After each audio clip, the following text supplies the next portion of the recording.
अहो आम्ही नाताभाऊंच्या घरी गेलो होतो, नाश्ता पाणी दिलं, स्वागत केलं होतं नाताभाऊंनी, थांबले होते बिचारे आमच्यासाठी. आणि त्यांचं आमच्यावर एवढं प्रेम आहे, आम्हाला त्यांनी थांबून कुठं घर आहे फोन करून सांगून, मी दादा राधाकृष्ण विखे पाटील आम्ही तिघं चौघं गेलो शेतात, सुखाने शांत आनंदी जीवन जगतायत.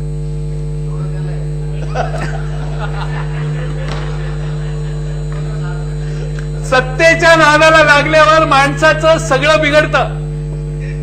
एकदा सत्तेतनं बाहेर आला माणूस की माणूस अतिशय सुखी होतो, समाधानी होतो.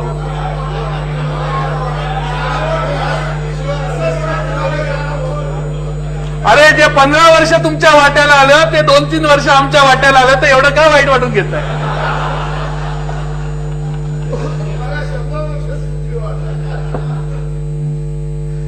सत्ता कधीही जाऊ नये असं वाटणं ज्यावेळी सुरू होतं त्यावेळी सत्ता जाते, सुरुवात असते ती. त्यामुळे तुम्ही 100 वर्षाचं जे काढताय ना, दिस इज बिगिनिंग. पण नाथाभाऊ फार समाधानी वाटले.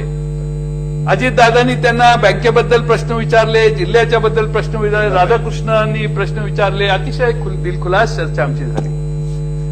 पण नाथाभाऊ त्या रस्त्यावर तिथे आमचे स्वागत करायला का थांबलेले, हा सगळ्यात महत्वाचा प्रश्न. आमची गाडी येणार होती, आम्ही सहज म्हटलं नाथाभाऊ आहेत का बघू चला म्हणून. नाथाभाऊ म्हटले नाही या म्हटले.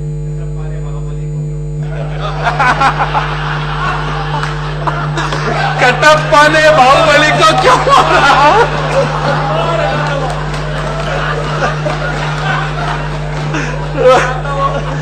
कटप्पा ने बाहुबली को क्यों मारा, ये जानने के लिए हम आपके घर आए थे.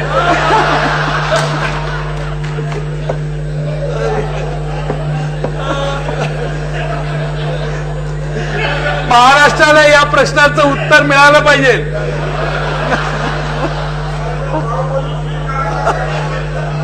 आता बाहुबली तिकडे. महाराष्ट्राला हे उत्तर ज्या दिवशी मिळेल ना, ज्या दिवशी या राज्यातला बाहुबली बोलायला लागेल, त्यावेळी भूकंप होईल असं त्यांनीच मला सांगितलं. त्यांनी सांगितलं मी ज्या दिवशी बोलेन ना त्या दिवशी या देशात भूकंप होईल असं त्यांनी सांगितलंय. आता ये भूकंप कब होगा?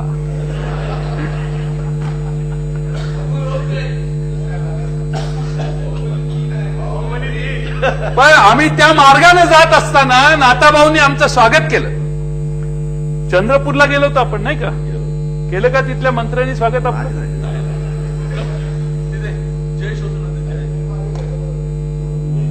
सांगितलं असतं तर घराच्या जवळून गेलो असतो.